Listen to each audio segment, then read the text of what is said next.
उफ, ये सुबह सुबह किसका मुंह देख लिया मैंने। अब पूरा दिन खराब जाएगा। मानसी, मैं तो तुम्हारे लिए जूस लेकर आई थी, लेकिन तुम्हें तो अपनी बड़ी बहन से बात करने की तमीज ही नहीं है। तुम्हें कब अकल आएगी कि बड़ों से कैसे बात की जाती है। जब भी वहां पूनम की सौतेली माँ सुमित्रा आ जाती है और पूनम को एक जोर का थप्पड़ लगाती है।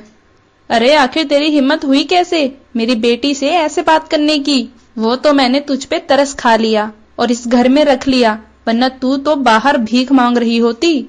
ऐसी बातें सुनकर पूनम फूट फूट के रोने लगती है और वहां से चली जाती है और पास के मंदिर में पहुंच जाती है।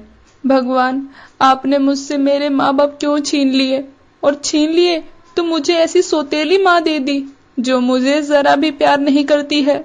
अच्छा होता कि मैं अनाथ ही रहती। वहीं पास में कलावती पूनम की बातें सुन रही होती है। अरे भगवान, आपने तो मेरी सुन ली। ये लड़की मेरे बेटे के लिए बिल्कुल ठीक रहेगी। अगले दिन कलावती सुमित्रा के घर पूनम का रिश्ता लेकर पहुंचती है। सुमित्रा जी, हमें तो बस आपकी बेटी चाहिए। दान दहेज की आप चिंता मत करना, हमें कुछ नहीं चाहिए, बस आप हमें अपनी बेटी दे दीजिए। कलावती ने बिना दहेज के पूनम से शादी करने के लिए हाँ कर दिया।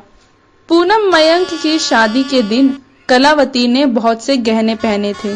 मम्मी, देख रही हो पूनम की सास ने कितने गहने पहने हैं।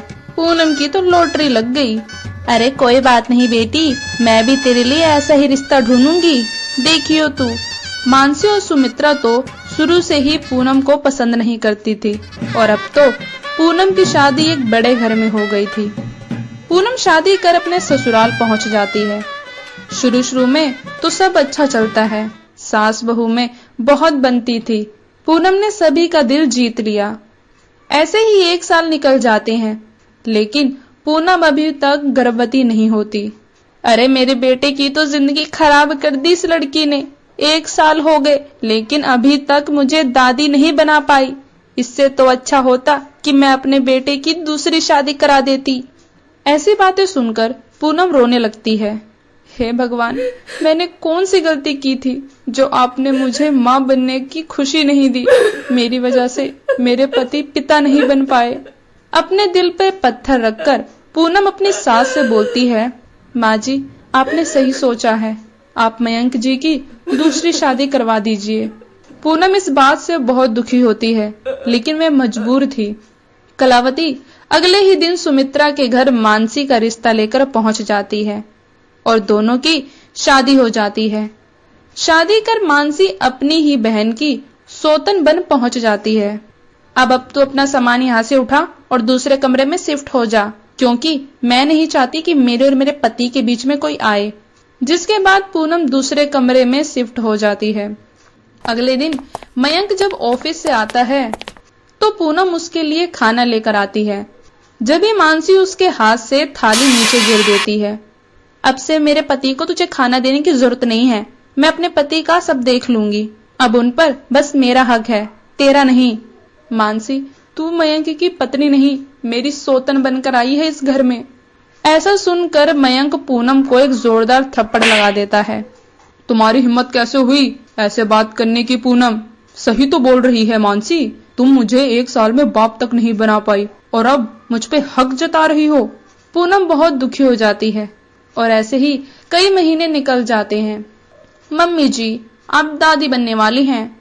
क्या बहू, तुझे पता नहीं है तूने आज मुझे कितनी बड़ी खुशखबरी दी है। जब भी वहां पूनम भी आ जाती है। मुबारक हो मानसी, भगवान तुम्हारे बच्चों को सलामत रखे। लेकिन तू इसका अगर ध्यान नहीं रखी तो तू सलामत नहीं रहेगी। अब से तुझे इसे समय पे खाना पीना सब देना है। पूनम अब मानसी का बहुत ख्याल रखने लगती है, लेकिन मानसी अभी भी अपनी हरकतों से बाज नहीं आई। कुछ दिन और निकल जाते हैं। एक दिन पूनम उसे सेब और आम खाने के लिए देती है, लेकिन मानसी उस फल को फेंककर उसमें पपीता रख लेती है। मम्मी जी, ये पूनम मेरे और मेरे बच्चे को मारना चाहती है। देख लीजिए, मुझे खाने में पपीता दिया है इसने। इस बात पर मयंक और कलावती पूनम को बहुत मारते हैं। कुछ दिन और निकल जाते हैं। मानसी, तुझे ऐसा लगता है कि मैं तेरे और तेरे बच्चे को नुकसान पहुंचाना चाहती हूँ? ऐसा नहीं है मेरी बहन, मैं तो तेरे लिए कुछ भी कर सकती हूँ। जैसे मैंने तुझे अपना पति दे दिया, मैं तेरे लिए कुछ भी कर सकती हूँ मेरी बहन। ये बात सुनकर मानसी की आंखों में आंसू आ जाते हैं और उसे लीवर पेन होने लगता है। उस समय घर पे कोई नहीं होता तो पूनम उसे अस्पताल लेकर पहुंचती है। आप इसे सही समय पर लेकर आए हैं, अगर थोड़ी भी देर होती तो बच्चे को बचाना मुश्किल था। अब मानसी बच्चे को लेकर घर आ जाती है।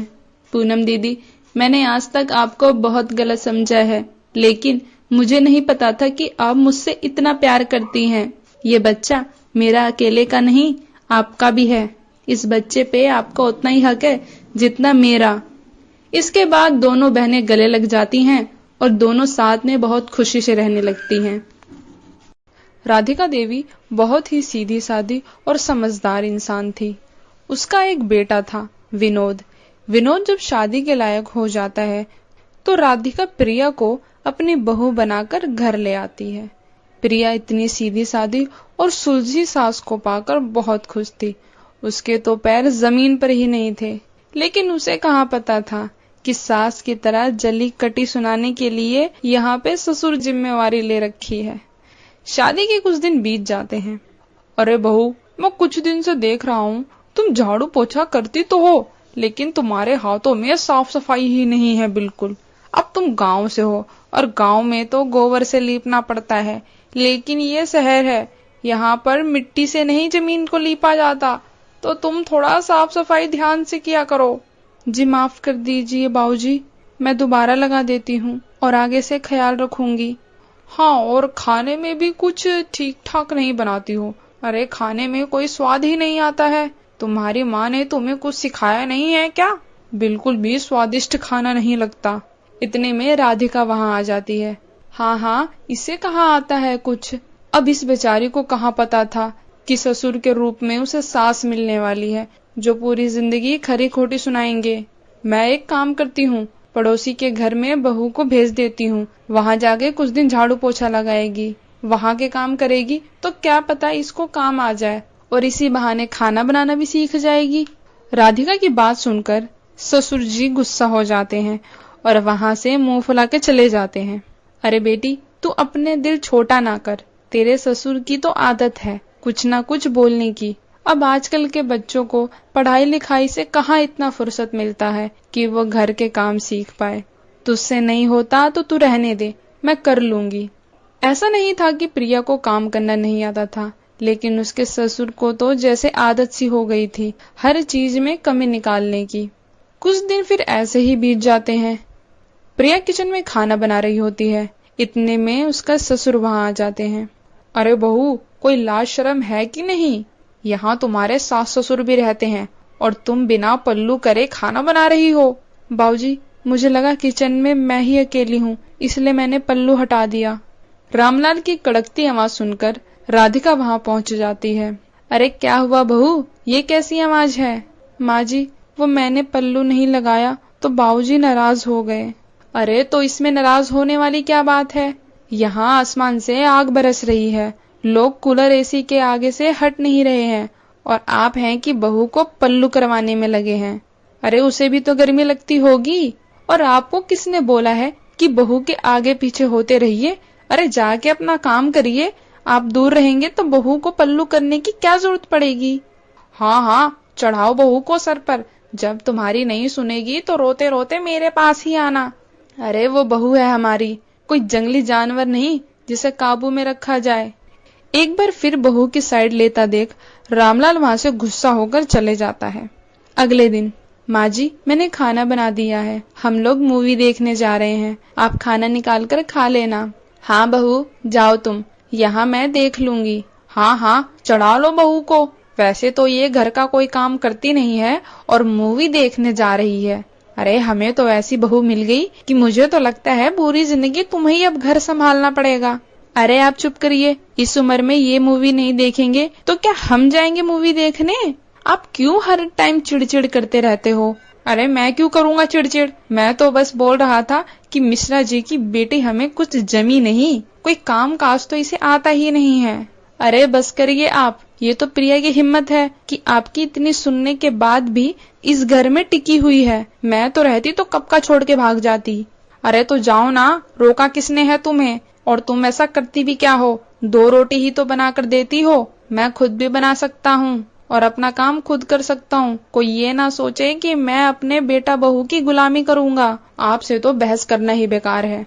रामलाल की चिड़चिड़ी बातों से अब राधिका और प्रिया परेशान हो गई थी। जब राधिका के दिमाग में एक ख्याल आता है और वह अपनी बहू को बताती है, बाबूजी, मैंने आपका कुर्ता प्रेस कर दिया है, आप जाकर नहा लो। अरे बहू, ये कैसे प्रेस किया है तूने? ये तो लग ही नहीं रहा कि कुर्ता प्रेस किया हुआ है। एक काम सही से नहीं करती है तू। इतने में रामलाल की नजर प्रिया के पापा की तरफ जाती है। अरे भाई साहब, यहाँ अचानक कोई काम था या बिटिया रानी से मिलने का मन कर दिया? अरे बहू, जाओ चाय नाश्ता बना के लाओ अपने पापा के लिए। अरे भाई साहब, हम तो धन्य हो गए कि हमारी बेटी आपके घर ब्याही गई है। आप जैसा परिवार पाके तो मेरी बेटी धन्य हो गई।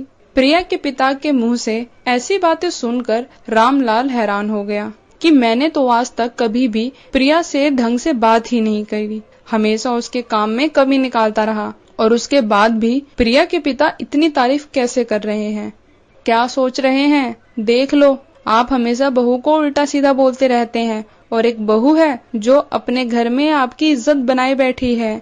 रामलाल को समझ में आ जाता है कि उसकी गलती थी। प्रिया ने तो इसे अपना ही घर समझा था, लेकिन उसने ही प्रिया को बेटी नहीं बहू समझा।